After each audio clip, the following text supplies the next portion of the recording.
বুমরা বলতেছিল যে অনেক ভালো এফোর্ট দিছো, ভালো বোলিং করছো।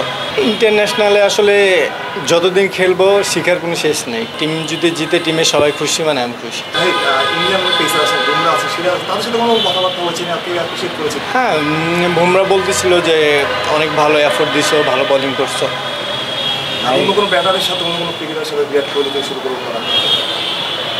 না, সেরকমভাবে কারোর সাথে কথা হয় নাই, কারণ প্রথম ম্যাচ তো তারা এক হোটেল ছিল, আমরা এক হোটেলে ছিলাম, আর সেকেন্ড ম্যাচে এক হোটেল ছিলাম, তো সেরকমভাবে কারোর সাথে কথা হয় নাই।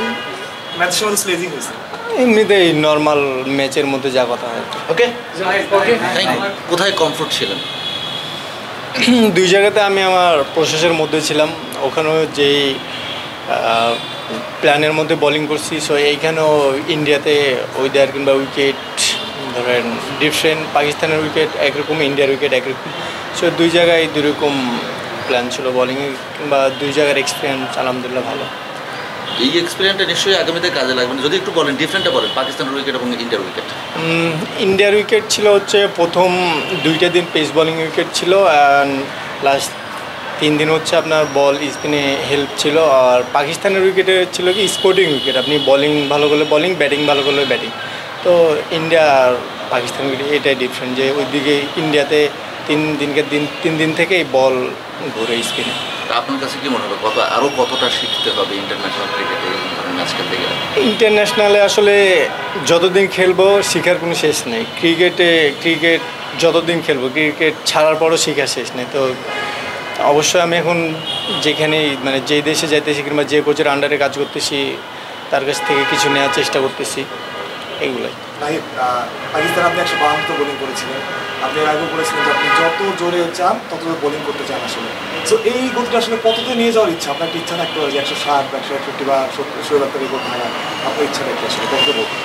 আসলে সেরকম কোনো ইচ্ছা নেই যে আমাকে ধরেন সবচেয়ে জোরে বল করতে বলের, এরকম কোনো ইচ্ছা নেই। ইচ্ছা আছে একটাই, যে নিজেকে ফিট রাখা এবং টিমের প্ল্যান অনুযায়ী বোলিং করা, আর টিমের চাহিদা, সেই চাহিদা যদি আমি পূরণ করতে পারি, এটাতে আমি হ্যাপি।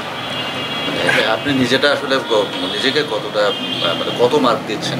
পাকিস্তানে দুর্দান্ত করেছেন, আর একটা ডিফারেন্ট ওয়েতে গিয়ে বল করেছেন, তো মানে নিজে কতটা শিখলেন এবং কতটা মার্ক দিচ্ছেন?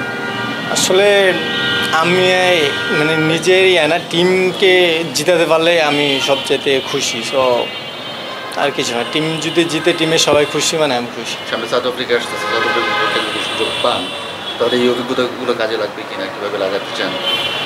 অবশ্যই আমার সামনে যতগুলো খেলা আছে, সব খেলাগুলোতে এই এক্সপিরিয়েন্সগুলো অনেক কাজে দেবে। পাকিস্তানকে বয়কট করার পর ভারতে গিয়ে বয়কট হওয়া, সামনে যেহেতু দক্ষিণ আফ্রিকার যে সিরিজ, এটাকে আপনাদের একটু মানসিকভাবে পিছিয়ে দিল? আসলে মানসিকভাবে পিছিয়ে দিল না, কারণ ধরেন ক্রিকেটে ধরেন কখনো ভালো হইব, কখনো খারাপ হয়, তো আমরা ইনশাআল্লাহ স্ট্রংভাবে কামব্যাক করবো। ওকে, থ্যাংক ইউ। আপনি তো টেস্ট ক্রিকেট খেলছেন, ওয়ানডে এবং টি-20 নিয়ে আপনার পরিকল্পনা কি? যখন যেখানে সুযোগ পাবো আমার বেস্টটা দিব।